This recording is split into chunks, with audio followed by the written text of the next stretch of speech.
Hello दोस्तों, आप सब लोगों का स्वागत है। जैसा कि आपको पता है कि संविधान विश्व भूगोल के वीडियो आ चुके हैं। अब इसी क्रम में आपके भारत का भूगोल का वीडियो है। कुछ लोगों का कहना था कि सर आपने पहले वीडियो क्यों नहीं बनाए, अब अंतिम दिनों में आप वीडियो क्यों बना रहे हैं इतने जल्दी। तो मैं आपको बता दूं कि पिछले 1 साल से मैं RS मुख्य परीक्षा में बिजी था। अब इंटरव्यू बाकी है, तो मुझे जो समय मिल रहा है उसमें आपको मैं पढ़ाने का पूरा प्रयास कर रहा हूँ ताकि आपकी रणनीति एक अच्छी हो सके। इस वीडियो में पूरी जानकारी देने का कोशिश करूंगा। इसी ये वीडियो में आपके पूरे भारत को कंप्लीट करूंगा और जो आपके 5 से जितने भी क्वेश्चन आते हैं उनको कंप्लीट करने की कोशिश करूंगा। आपको तैयारी करने से पहले कुछ बातों को ध्यान रखना आवश्यक होता है। जैसा कि आपको ध्यान रखना है कि आपको 2016, 2018, 2022 के पाठ्यक्रम को देखना है भारत के भूगोल से संबंधित। अब आप देखोगे कि 2016 और 2018 में भारत का भूगोल का सिलेबस बिल्कुल समान था, लेकिन 2022 में आपके सिलेबस में 2 परिवर्तन किए गए हैं। एक तो वनस्पति वाला टॉपिक जोड़ा है और आपकी ऊर्जा संसाधन वाला टॉपिक जोड़ा है। ये तो आपको ध्यान रखना है कि आपको इसको पढ़ना है। अब इसके बाद में अब मैं आपको दिखाता हूं कि हर बार ये कहा जाता है कि आपके जैसे 2018 में 2 शिफ्ट में पेपर हुआ, 2016 में भी 2 शिफ्ट में पेपर हुआ। बहुत से अभ्यर्थी कहते हैं कि जो फर्स्ट शिफ्ट में जो पेपर होता है उसी के अनुसार पेपर आपके अगली शिफ्ट में आते हैं, लेकिन यहाँ पर कुछ भिन्नता नज़र आई मुझे। जैसा कि बताऊं आपको, 2018 की जो फर्स्ट शिफ्ट थी उसमें केवल भारत के भूगोल से केवल एक ही क्वेश्चन पूछा गया, 2011 की जनसंख्या में बाल लिंगानुपात की दर कितनी थी। इसी तरह 2018 में 5-6 क्वेश्चन पूछे गए। उसी तरह अगर आपके देखें 2016 में तो 5 क्वेश्चन पूछे गए और 2016 में आपके 4 क्वेश्चन पूछे गए। यानी कि आपके 2018 में भारत के भूगोल से देखा जाए तो एक भी क्वेश्चन नहीं पूछा गया, ये भी बाई चांस कैसे पूछ लिया गया। यानी कि इसमें जो संविधान के जो 15 क्वेश्चन पूछे जाने थे वो आपके 20 से 25 क्वेश्चन संविधान से पूछ लिए गए। यानी कि एक बात तो निश्चित है कि आपके 5 क्वेश्चन तो भारत के भूगोल से आने वाले हैं, लेकिन उससे पहले आपको पाठ्यक्रम की जानकारी होना हो सके। किसी भी आपको जैसे मान लो आप सेकंड ग्रेड की तैयारी कर रहे हैं तो आपको पहले पाठ्यक्रम की जानकारी होना हो सके, उसी के अनुसार आपको पढ़ना आवश्यक है। अब मैं इसी पाठ्यक्रम के अनुसार आपको पढ़ाने की कोशिश करता हूं, जिसको आपको अच्छे से देखना है। जैसे आपकी भौगोलिक विभाजन, मानसून, अफवाह तंत्र, वनस्पति, ऊर्जा संसाधन, ये आपको पढ़ना है। लेकिन आप पाठ्यक्रम में एक चीज जरूर देखना कि आपके विश्व भूगोल में आपके एक टॉपिक दिया हुआ है जनसंख्या वाला, वो बाई चांस जनसंख्या वाला टॉपिक आपके विश्व भूगोल में जोड़ दिया गया, लेकिन वो वास्तविक रूप में आपके भारत के भूगोल से संबंधित है। इसलिए आपको भारत के भूगोल से संबंधित आपको अध्ययन करना है, क्योंकि आप देखोगे इसी में 2016, 2018 में भी आपकी जनसंख्या वाला टॉपिक भारत के भूगोल में नहीं था, लेकिन फिर भी आप देखिए 2018 में जनसंख्या वाला क्वेश्चन पूछा गया। इसी तरह आप देखोगे 2018 सेकंड शिफ्ट में आपकी दूसरा क्वेश्चन पूछा गया, कौन सा जनसंख्या वर्ष जनसांख्यिकी विभाजन का वर्ष कहलाता है, इन यहाँ पर पूछा गया। इसी तरह आपके क्वेश्चन पूछे जा रहे हैं। तो अब आते हैं कुछ प्रश्नों पर, देखते हैं कि आपको कौन कौन से क्वेश्चन आपको देखने हैं। तो डस्टर देखते हैं, इसको मिटाने की कोशिश करते हैं। पता नहीं डस्टर कहाँ रख दिया, देखिए मैं मिटा देता हूँ, यहाँ पर हाथ से मिटाना पड़ेगा आज तो देखिए आपको किन किन क्वेश्चनों को आपको ध्यान से देखना है जो आपके 100% आने की संभावना है। पहले तो आपको देखना है कि आपके क्वेश्चन पूछा गया है 100% आपके अक्षांश से देशांतर विस्तार कितना है भारत का। इसी तरह आपके भारत का उत्तरी दक्षिणी विस्तार कितना है। बिल्कुल सिंपल क्वेश्चन पूछे गए हैं आपके भारतीय भूगोल में जो आपके सामने है। जैसे आपको कुछ क्वेश्चन आपको अच्छे से याद करने हैं, जैसे अक्षांश से विस्तार भारत का और देशांतर विस्तार। अक्षांश से विस्तार 8 डिग्री 4 मिनट से 37 डिग्री 6 मिनट तक है, तो आपको किस तरह से याद करना है। देशांतर विस्तार में भी पीछे 8 है और इसके पीछे जो 97 में पीछे क्या है 7 है। तो 8 में 68, 37 से 97, यानी कि दोनों में मैच हो रहा है आपको। तो इस तरह से आप कंफ्यूज नहीं होंगे।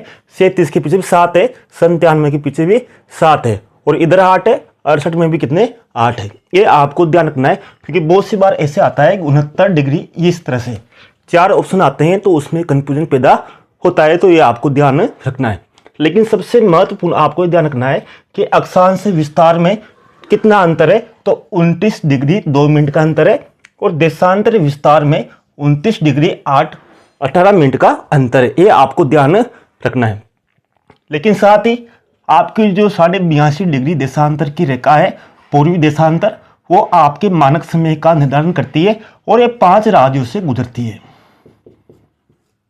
ठीक है, आपको 5 राज्यों से आपकी मानक देशांतर रेखा, पूर्वी देशांतर रेखा आपको गुजरती है और आपको उत्तरी अक्षांश और पूर्वी देशांतर में भारत है। यानी कि जैसे मानते हैं एक गोलार्ध है, इस गोलार्ध में यहाँ पर भारत है। ठीक है, तो ये इस दिशा में भारत है, तो भारत उत्तरी पूर्वी गोलार्ध में है, यानी कि उत्तरी अक्षांश और पूर्वी देशांतर के मध्य। इसी तरह आपके जैसे देखा जाए कि आपका पूर्वी पश्चिम उत्तर दक्षिण जो स्थान कौन सा है, जैसे आपसे पूछ सकता है कि गुहार मोती कहाँ पर है, तो गुहार मोती आपका सबसे पश्चिमी स्थान है भारत का। तो गुहार में गु है और गु कहाँ पर है, गुजरात में। गुजरात में आगे क्या है, गु, और इसमें भी गुहार मोती में क्या है, गु, यानी कि गुहार मोती गुजरात में है। और किबुतु सबसे पूर्वी स्थान है जहां पर अरुणाचल प्रदेश में, और इंदिराकोल जम्मू कश्मीर में, इंदिरा पॉइंट आपके अंडमान निकोबार द्वीप समूह में। लेकिन अगर आपसे पूछे भारत की मुख्य भूमि देखा जाए तो 8 डिग्री से, लेकिन आपके पूछे भारत का, तो फिर आपकी 6 डिग्री 4 मिनट भी हो सकता है और 6 डिग्री 3 मिनट भी हो सकता है। अलग अलग बुक में अलग अलग दिया हुआ है, ये तो आपको ध्यान रखना है। इसी तरह आपको क्या ध्यान रखना है कि भारत से 7 देश स्थलीय सीमा लगाते हैं, 8 राज्य जे कर्क रेखा गुजरती है और 9 राज्यों से तट रेखा लगी हुई है, यानी कि 7, 8, 9, इस तरह से आपको ध्यान रखना है। अब बात करता हूं, आपके बांग्लादेश सर्वाधिक पूछा जाता है। कैसे? क्योंकि बांग्लादेश की भारत से सर्वाधिक सीमा लगती है। जैसे आप देखो, भारत की सबसे लंबी सीमा किस देश से है, बांग्लादेश से। इसी तरह एक क्वेश्चन यहाँ पूछ लिया गया आपके, कहां पर है, आपको बता देता हूं मैं, किस देश के साथ सर्वाधिक स्थलीय सीमा है। क्वेश्चन रिपीट होते हैं बहुत सी बार, तो आपको इन चीजों को भी देखना है, उससे आसपास ही आपके क्वेश्चन आने की संभावना है। तो इसमें देखिए आप, बांग्लादेश, पहले तो आपको देखना है कि कौन कौन से राज्य कर्क रेखा पर है, 8 राज्य। अब आपको एक चीज देखना है, आपको हर एक क्वेश्चन ट्रिक से याद करने की जरूरत नहीं है। अगर ज्यादा ट्रिक रहेगी तो आप कंफ्यूजन होंगे, आपकी ट्रिक आपकी स्वयं की होना आवश्यक है। तो आप मेरे मित्र हैं, अ से असम, प से पश्चिम बंगाल, मे से मेघालय, मी से मिजोरम, त्र से त्रिपुरा। 5 राज्यों की सीमा बांग्लादेश से लगती है और सर्वाधिक सीमा लगती है बांग्लादेश की 4096, और इसकी जो सीमा है वो 0 लाइन रेखा भी कहलाती है। ठीक है, अब पाकिस्तान की रेड क्लिफ, चीन की मैकमोन रेखा भी कहलाती है। इस तरह से आपको ध्यान रखना है 5 राज्यों की। अगर आपकी बात करें तो जैसे कर्क रेखा, यानी कि आपकी जो एक राज्य है मणिपुर का ध्यान रखना। मणिपुर में आप देखना, मी में आगे ई की मात्रा है और त्रिपुरा में भी ई की मात्रा है, यानी कि आपके मणिपुर इसमें नहीं आएगा, जिसमें म की मात्रा है वो ही आएगा, यानी कि मणिपुर को छोड़ देना। इसी तरह आपके कर्क रेखा में भी म को छोड़ना होगा आपको, यानी कि आपके दोनों समान है। कौन कौन सा, मिजोरम और त्रिपुरा कर्क रेखा में भी गुजरती है और बांग्लादेश से भी सीमा लगती है, यानी कि कर्क रेखा मणिपुर से नहीं गुजरती और बांग्लादेश से भी इसकी सीमा नहीं लगती, ये आपको ध्यान रखना है। लेकिन एक साथ मैं आपको बता रहा हूं कि आपकी जो टॉपिक जुड़ा कौन सा वाला, ऊर्जा संसाधन वाला, उसको मैं बताने की कोशिश करूंगा। हो सकता है मैं तेज बोल रहा हूं, लेकिन तेज बोलना बहुत आवश्यक है क्योंकि बहुत बड़ा वीडियो बन जाता है और आपका टाइम भी बहुत कीमती है। और अगले वीडियो में जो आपके सब्जेक्ट बच रहे हैं, जैसे राजस्थान का भूगोल या फिर क्लास संस्कृति हुई, वो सब वीडियो को मैं लेके आऊँगा और आपका एक अच्छा कोर्स कराने की कोशिश करूँगा। तो देखिए, ये तो आपके ही हुआ। इसी तरह अगर हम बात करें तो आपके हिमालय की बात करें, हिमालय से आपके हर बार क्वेश्चन पूछा जाता है और इस बार भी पूछा जाने की संभावना है। जिसने आपको पूछा गया था महान सीमा वृंश किसको पृथक करता है, तो आपको एक बात ध्यान रखना है कि हिमालय 4 भागों में बटा हुआ है। कितने में? ट्रांस हिमालय, मान हिमालय, लघु हिमालय और शिवालिक हिमालय। अब दोनों के बीच में ट्रांस हिमालय और मान हिमालय और लघु हिमालय और शिवालिक हिमालय, इन दोनों हिमालयों के बीच में मुख्य केंद्र यानी केंद्रीय अंश है, यानी कि 2 के बीच में, यानी कि 4 के बीच में केवल क्या आएगा? केंद्र, यानी केंद्र हमेशा बीच में आता है। तो आपको ध्यान रखना है कि मान हिमालय और लघु हिमालय के बीच में मुख्य केंद्रीय वृंश है, और लघु हिमालय और शिवालिक हिमालय के बीच में मुख्य सीमा भ्रंश है। तो आपके केंद्रीय और सीमा, यानी कि केंद्रीय और सीमा में कंफ्यूजन होता है। तो सीमा में क्या है स और शिवालिक में क्या है स। तो आपको ध्यान रखना है कि लघु हिमालय और शिवालिक हिमालय में कौन सा सीमा भ्रंश है। तो आपको मुख्य केंद्रीय भ्रंश नहीं लगाना, इसी तरह आपको मुख्य सीमा भ्रंश इसमें लगाना है। और ट्रांस हिमालय और मान हिमालय के बीच में सिंधु भ्रंश या इंडो सांगो सचर जोन है। ये आपको सब किताबों में मिल जाएगा, लेकिन मैं आपको बता रहा हूं किस तरह से आपको कंफ्यूजन को दूर करना है। अब बात करें इस तरह आपके हिमालय के प्रादेशिक विभाजन को सिडनी बुराड ने 4 भागों में बांटा था। तो आपको केवल 4 ही नदियां याद रखनी है। कौन कौन सी? सफेद, सफेद से क्या होता है सतलज, काली से काली, सफेद काली होगी। और तीसरे नंबर पर कौन सी? तीसरे में क्या था तो ती से तिस्ता, तीसरे पे कौन है तिस्ता। और लास्ट कौन सी है? दियांग। 4 नदियां आपको ध्यान रखनी है, यानी कि सतलज से लेकर काली, काली से लेकर तिस्ता, तिस्ता से लेकर दियांग। ये आपको क्रम ध्यान रखना है। इसी तरह आपको पता है पहले पंजाब आता है ऊपर ऊपर, फिर कुमायूं आता है उत्तराखंड में, उसके बाद में फिर नेपाल आता है, फिर असम आता है। इसी तरह आपको ध्यान रखना है सतलज से काली पंजाबी हिमालय, काली से तिस्ता कुमायूं हिमालय, तिस्ता से दियांग आपके नेपाली हिमालय, और दियांग से आपके पूरा असम आता है। इस तरह से आपको ध्यान रखना है। अब आगे बात करूं आगे बात करने से पहले आपको क्या देखना है, जैसे आपके सौर ऊर्जा वाला टॉपिक इस बार नया जुड़ा है, तो इसमें आपको मैं कुछ बात बता दूं जो आपकी आने की संभावना पूरी है। इस वीडियो में जो भी आप कमेंट करके मुझे ज़रूर सुझाव दीजिए कि मैं आगे वाले वीडियो में क्या सुधार करूं, किस तरह से आपको रणनीति चाहिए। यानी कि मैंने आपको बताई तो इस पर आपको जरूर अमल करना है। मैंने क्वेश्चन बता दिया आपको कौन कौन से क्वेश्चन बनने वाले हैं, इस पर जरूर आप ध्यान देना। और अगले वीडियो में जो आपके मेन टॉपिक है उनको जरूर लेने की कोशिश करूँगा। जैसे आपके ये क्वेश्चन हमेशा पूछा जाएगा कि परमाणु ऊर्जा आयोग, यानी कि ऊर्जा संसाधन से आपके परमाणु ऊर्जा आती है, तो आपके क्वेश्चन 100% पूछने की संभावना रहती है। कौन कौन सा? परमाणु ऊर्जा आयोग और परमाणु ऊर्जा विभाग।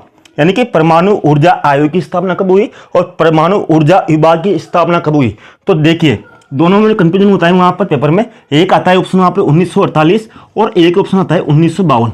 यहाँ तो याद कर गए, लेकिन वहां देखते हैं तो इसमें कंफ्यूजन होता है। तो आपको ध्यान रखना है आयोग में अ है और 8 में, जैसे 8 को इस तरह से लिखेंगे तो 8 में अ आएगा और आयोग में भी क्या आएगा आगे अ, यानी कि दोनों में अ है। तो आपको ध्यान रखना है कि परमाणु ऊर्जा आयोग की स्थापना 1948 में हुई थी। बाकी बचा परमाणु ऊर्जा विभाग, उसकी स्थापना 1952 में हुई थी। इसी तरह प्रथम तेल कुआं कौन सा था? माकुम। बहुत से अभ्यर्थी क्या कर देते हैं प्रथम तेल कुआं डिगबोई को लगा देते हैं, जबकि वो गलत है। प्रथम तेल शोधन इकाई लगी थी डिगबोई में। दोनों माकुम और डिगबोई दोनों असम में है। इसी तरह प्रथम जो तेल उत्पादन हुआ था वो अंकलेश्वर से हुआ था गुजरात में 1966 में वसुंधरा से। यानी कि वसुंधरा अंकलेश्वर कहाँ पर है? तो ये गुजरात में है, कलोल भी वहां पर ही है। इसी तरह सर्वाधिक जो तेल उत्पादन होता है वो सर्वाधिक तेल उत्पादन बम्बई हाई से होता है। एक और आपके टॉपिक जुड़ा है जिसकी आने की पूरी संभावना है। कौन सा?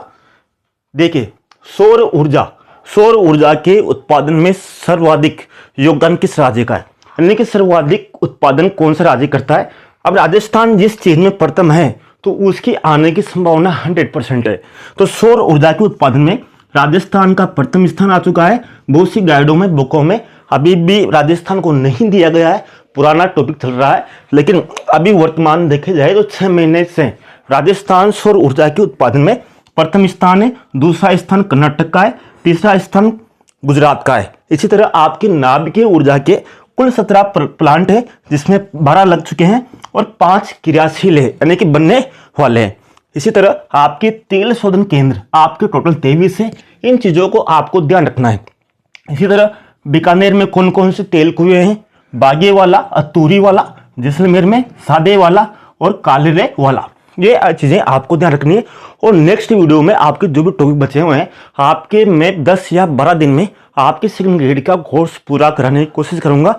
और हो सकता है कि आपके एक भी क्वेश्चन इनसे बाहर नहीं जाए। इसके बाद में मेरा जो मुख्य उद्देश्य है आपका जो रिट का, क्योंकि रिट का चालू नहीं कर रहा, रिट का मैं चालू करूंगा सेकंड ग्रेड के बाद में, उसको आराम से बढ़ाएंगे क्योंकि अभी जल्दी है। जल्दी में ही मुझे स्कूल जाना पड़ता है, घर की जिम्मेदारियों को पूरा करना पड़ता है, फिर आपके लिए, क्योंकि मेरा धर्म है कि आपको जरूर पढ़ाऊं, जो मेरा ज्ञान है वो आपको दूं, क्योंकि ज्ञान बांटने से ज्ञान बढ़ता है। नमस्कार। अगर जो भी आपको सुझाव हो वो दीजिए। अगर जो भी आपके जो सुझाव अच्छे रहेंगे तो मैं जरूर अगले वीडियो में शामिल करूंगा। जय हिंद, नमस्कार साथियों।